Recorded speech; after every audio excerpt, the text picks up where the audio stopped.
ریاست جو طاقت لائے ہمارے خلاف ہم اس کو بھگتنے کے لیے تیار ہیں، لیکن ناجائز قانون، امتیازی قانون کو تسلیم کرنے کے لیے ہم تیار نہیں ہیں۔ اسلامی جمہوریہ پاکستان کی سرزمین پر مسجد محفوظ نہیں ہے، آپ کا یوم آزادی بے معنی ہے۔ مولانا فضل الرحمان صاحب۔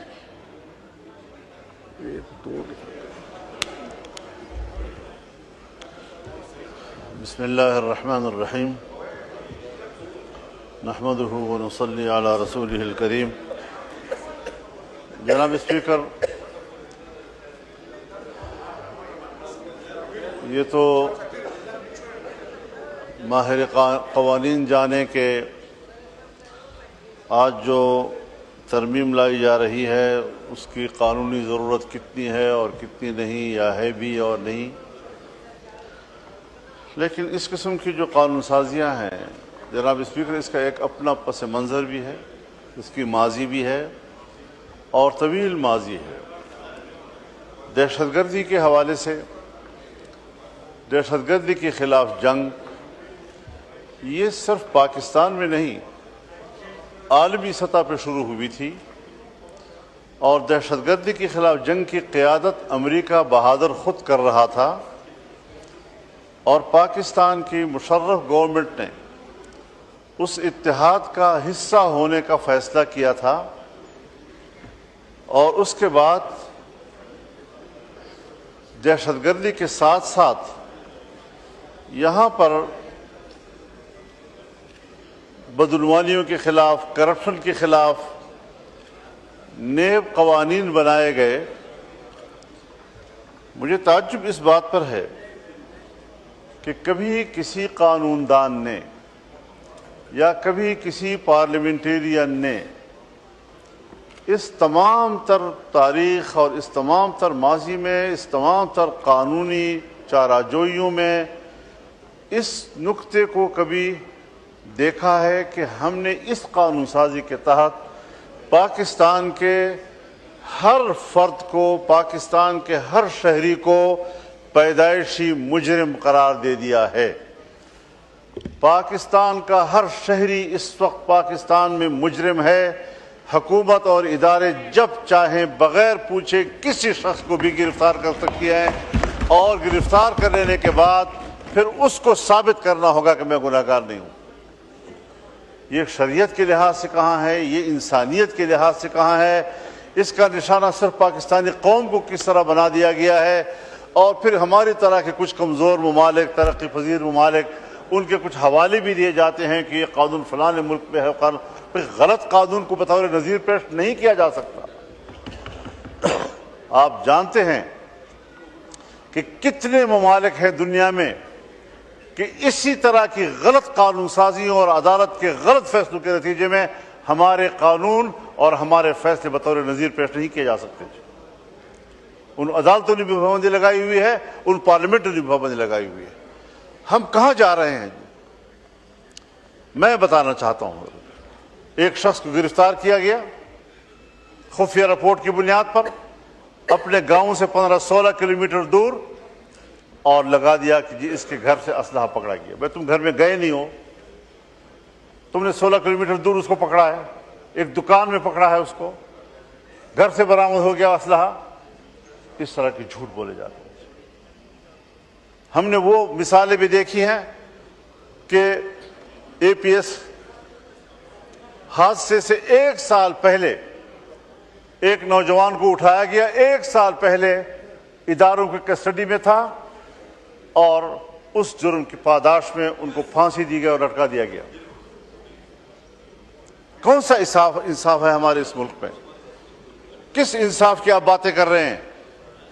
دہشت گردی کے خلاف جنگ کب سے شروع ہوئی، کب سے ہم سفر کر رہے ہیں، اور میرے خیال میں یہ گزشتہ 20-25 سالوں میں جو ہم نے دیکھا ہے، یہاں دہشت گردی ختم کب ہوئی ہے؟ کہ آپ کہتے ہیں کہ جی آج ایک نئی لہر آ گئی ہے، اس کے دہشت گردی ختم کب ہوئی ہے؟ اس کا سلسلہ کب ٹوٹا ہے؟ ہم اپنے گاؤں میں نہیں جا سکتے۔ میرے ملک کا ایک معزز شہری میرا مہمان تھا، میرے گھر سے نکلا، میرے گاؤں سے، اسلام آباد کے لیے گھر کے دروازے پر ان کو اطلاع دی گئی کہ روڈ جو ہے دہشت گردوں کے قبضے میں ہے، آپ نہیں جا سکتے، اور یہ 5 بجے کا ٹائم تھا، عصر کا، 2 دن کی بات ہے۔ کہاں ہے آپ کا رٹ؟ کہاں ہے آپ کی حکومت؟ باجوڑ میں کیا صورتحال بنی ہوئی ہے؟ اور پھر ہم پبلک کو آگے کرتے ہیں، قبیلے کو کہتے ہیں آپ بات چیت کریں۔ بابا ان کے پاس اسلحہ ہے، میں غیر مسلح ہوں، تمام قبائل کو آپ نے غیر مسلح کر دیا ہے، ان کے پاس اپنے تحفظ کے لیے کوئی چیز نہیں ہے، اور آپ مسلح لوگوں کے ساتھ کہتے ہیں کہ آپ مذاکرات کریں۔ فوج کیوں مذاکرات نہیں کرے گی؟ لا انفورسمنٹ ادارے کیوں مذاکرات نہیں کرے گی؟ پھر عوام کو آپ ان کے مقابلے میں لے آتے ہیں، پھر عوام کی بات نہیں مانی، کہاں مانتے ہیں وہ؟ لہذا اسٹریٹجی بناؤ، کوئی سلیقے سے بناؤ، کوئی طریقے سے بناؤ، اور اس پر ایک باقاعدہ پارلیمانی کمیٹی کا اجلاس بلاؤ، مشورہ کرو کہ کیا صورتحال بن سکتی ہے۔ اس قانون سازی سے تو میں اللہ کے 99 ناموں کو گواہ بنا کر پیش کرتا ہوں کہ اس قانون سازی سے ایک ناخن برابر کوئی فائدہ نہیں۔ کرتے جاؤ قانون سازی، کرتے جاؤ قانون سازیاں، اور کرتے جاؤ قانون سازیاں۔ اس پارلیمنٹ کی بھی کوئی اہمیت نہیں ہے، اس کی قانون سازی کی کوئی اہمیت نہیں ہے۔ ایک قانون بنتا ہے، دباؤ آتا ہے، آپ اس میں ترمیم کرتے ہیں، آپ نے نیب کے قانون میں ترمیم کی، اس کے بعد پتہ نہیں پھر کون کون سے راستوں سے آپ نئی قانون سازی کے تحت وہی کوئی چیزیں لاتے ہیں۔ خدا کے لیے اگر ہمارے اوپر آپ نے جبر مسلط کرنا ہے اور آپ نے جبر کا نمائندہ بننا ہے، آپ نے جمہور کا نمائندہ نہیں بننا، تو پھر آپ ٹھیک ہے، فیصلے صحیح کر رہے ہیں۔ ٹھیک کھولیں۔ قانون سازی یہ کہیں سے کرائی جا رہی ہے، کسی دباؤ کے تحت پارلیمنٹ چل رہا ہے۔ تو جناب اسپیکر، آپ کے ہوتے ہوئے پارلیمنٹ کو دباؤ میں نہیں ہونا چاہیے۔ پارلیمنٹ کو ثابت کرنا چاہیے کہ وہ سپریم ہے، اس کے سپرمیسی کو ہمیں ثابت کرنی پڑے گی، ورنہ یہ جو صورت ہے، اب کیا یہ پلان، نیشنل ایکشن پلان کبھی کبھی یاد آ جاتا ہے۔ نیشنل ایکشن پلان، آپ اس کے متن کو پڑھیں۔ اوپن اجلاس میں شاید میں بات کروں تو اس کا کوئی زیادہ فائدہ نہیں ہوگا، نقصانات ہوں گے، جتنا امتیازی قانون وہ پلان کی صورت میں بنایا گیا ہے وہ قانون بھی نہیں ہے، وہ ایک ایگریمنٹ ہے، آپس کی بات ہے۔ ہم نے سرکاری طور پر ایگزیکٹو کے طور پر اس کو اپروو کیا ہے، اس ایگزیکٹو آرڈر کے تحت تو میثاق جمہوریت بھی اپروو ہوا، اس پر عمل کیوں نہیں کیا جا رہا؟ نیشنل ایکشن پلان ایک امتیازی قانون ہے۔ میں نے اجلاس کے دوران اس وقت بھی جب یہ پاس کیا جا رہا تھا، اس لمحے بھی میں نے اس کو مسترد کیا تھا، میں آج بھی فلور آف دی ہاؤس پر اس کو مسترد کرتا ہوں۔ لائے ریاست جو طاقت لائے ہمارے خلاف، ہم اس کو بھگتنے کے لیے تیار ہیں، لیکن ناجائز قانون، امتیازی قانون کو تسلیم کرنے کے لیے ہم تیار نہیں ہیں۔ آج پھر آپ ہم پر ایک ماشاء اللہ مسلط کر رہے ہیں، آپ پھر ایک بار ہم پر ایک جبر مسلط کر رہے ہیں۔ آپ کیا کر رہے ہیں؟ راتوں رات مسجدیں گرائی جا رہی ہیں، اسلام آباد میں گرائی جا رہی ہیں، آپ خود دہشت گردی کو دعوت دے رہے ہیں، آپ تو انتہا پسندی کو دعوت دے رہے ہیں۔ کبھی ہمارا ماٹو تھا، لاہور کی ایک مسجد بنی، شب بھر میں بنا دی مسجد تو ایمان کی حرارت والوں نے، اور آج شب بھر میں گرا دی مسجد۔ آگے نہیں کہتا ذرا مختلف ہو جاتا ہوں۔ جی شکریہ، جی شکریہ مولانا صاحب، کھولیں مولانا۔ 50 کی آپ نے لسٹ مہیا کی ہوئی ہے۔ مسجد جب بن جاتی ہے تو پھر وہ مسجد ہے، قیامت تک کے لیے مسجد ہے، کسی مائی کا لال اس مسجد کو نہیں گرا سکتا۔ ہم اپنا خون گرائیں گے لیکن مسجد کو نہیں گرنے دیں گے، اور اس کو دوبارہ تعمیر آپ پر لازم ہے۔ آپ نے 24 گھنٹے کا ٹائم لیا تھا، آج 1 بجے وہ ٹائم ختم ہو گیا ہے، ابھی تک آپ نے وہاں اینٹ نہیں رکھی۔ اگر صورتحال خراب ہوتی ہے تو فضل الرحمان ذمہ دار ہوگا۔ میں تو یہاں تھا بھی نہیں، یہ وقوع ہوا، لوگ اشتعال میں آئے، لوگ جمع ہو گئے، وہاں پر پہنچ گئے، نمازیں پڑھائی جا رہی ہے، اور قرآن کریم کو بھی آپ نے باہر نہیں نکالا کہ قرآن کریم کے نسخے باہر رکھ کر آپ مسجد گرائیں۔ آپ کو اتنی جلدی تھی کہ قرآن کریم کو بھی زمین میں دھسا دیا گیا۔ کوئی شرم اور حیا ہے یا نہیں ہے؟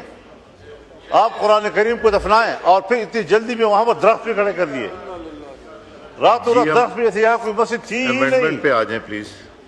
حضرت یہ مسجد ہے، یہ مسجد تھی، اب تو یہ amendment مسجد ہوئی، رہے گی، اپوز ہوئی. اور 50 مساجد کی جو لسٹ آپ نے مہیا کی ہے، میں چیلنج کرتا ہوں آپ کو، آپ کسی ایک مسجد کی ایک اینٹ ہلا کر رکھ دیں، پھر فضل الرحمان نہیں ہوگا.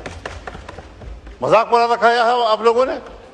اس طرح کی حرکتیں کی جائیں گی ملک کے اندر، پھر کہیں گے جی ذرا ٹھنڈا کرو معاملے کو، ٹھنڈا کرو معاملے کو. ابھی 14 اگست آ رہا ہے، ابھی وزیر داخلہ ملک میں موجود نہیں ہے، ذرا ان کو آنے دیں. بھائی اتنا وقت آپ کو گرانے میں بھی لگا جتنا آپ ایک گھنٹے رکھنے کے لیے مانگ رہے ہیں.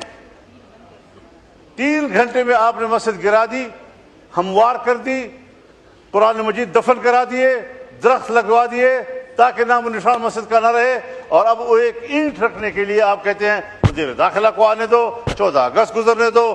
حضرت یہ بات واضح ہے، جب تک پاکستان کی سرزمین پر اور اسلامی جمہوریہ پاکستان کی سرزمین پر مسجد محفوظ نہیں ہے، آپ کا یوم آزادی بیمانی ہے. جی امینڈمنٹ پہ آ جائیں مولانا صاحب. اس مذہب کے لیے، اس دین کے لیے، اسلام کے لیے، لا الہ الا اللہ کے لیے، شاعر دین کے لیے، اس کے تحفظ کے لیے اس ملک کو بنائے ہوئے ہیں، اور اسی کے لیے ہم یوم آزادی مناتے ہیں. اگر اسی دن ہمارے شاعر پر حملے کیے جاتے ہیں، ان کو تباہ کیا جاتا ہے، یوم آزادی کس چیز کا؟ آپ کے اوپر ایک بڑے فکر مند انسان کی میں تصویر طلال رکھی صاحب ہوئی ہے. پہلے یہ کر کے تو پھر آپ کو دوں گا. یہ کیا سوچے گا؟ اس کی روح کیا سوچے گی؟ جی ایمان کہاں گیا؟ اتحاد کہاں گیا؟ یقین محکم کہاں گیا؟ جی اور آزادی کا دن بنا رہے ہیں. یہ ساری چیزیں ہم تضادات کا شکار ہیں قومی سطح پر، اور ہمیں آج ہی وہاں پر وعدے کے مطابق 48 گھنٹے کے اندر 48 گھنٹے 1 بجے پورے ہو گئے ہیں، 1 بجے پورے ہو گئے ہیں، اور ابھی تک وہاں پر اینٹ نہیں رکھی گئی. تو یہ خلاف ورزیاں یہ آپ کی طرف سے ہو رہی ہیں، اور خواہ آپ اشتعال کا ماحول پیدا کر رہے ہیں. آپ اشتعال پیدا کریں اور ہمیں کہیں کہ جی آپ کول ڈاؤن کریں. یہ نہیں ہو سکتا. شکریہ جی.